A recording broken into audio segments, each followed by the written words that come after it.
How to master a song. 6 tips for do-it-yourself mastering. As the cost of recording technology continues to fall, it's now entirely possible to record, track, mix, and master a whole album to near commercial standards in a bedroom or home studio. Arguably, the trickiest part of this is the mastering stage. Mastering is little understood outside the professional community and requires the sort of subtlety and tools that are out of reach of most home studios. As such, most professional mastering engineers would recommend people to pay the money to get a professional to master your song or album for you.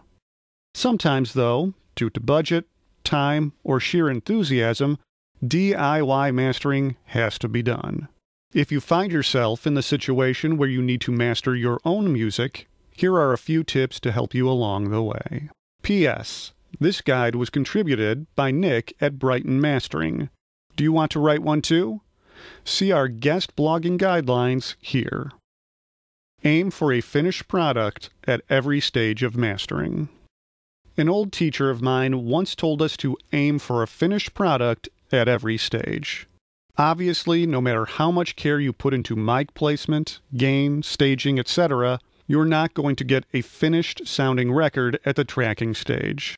That said, you can get a good way there.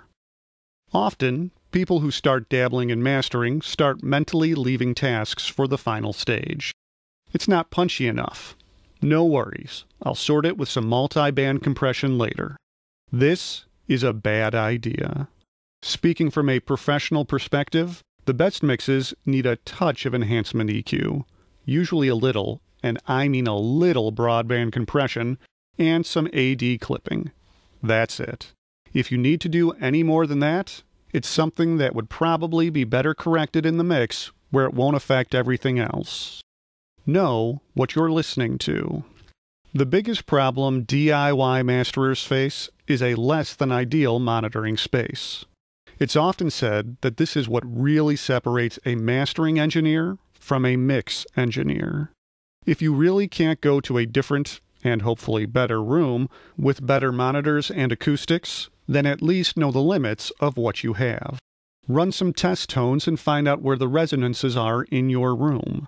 Be aware of the frequency response of your speakers as well as the influence of cabinet design, particularly sealed cabinet versus ported. Cheap monitors are unlikely to go much below 50 Hz, so try and compensate with headphones. I have a pair of Sennheiser HD650s that are quoted as reproducing all the way down to 10. To see the rest of this guide, please follow the link below this video. New guides are always being uploaded, so please subscribe to the iMusic Advice YouTube channel.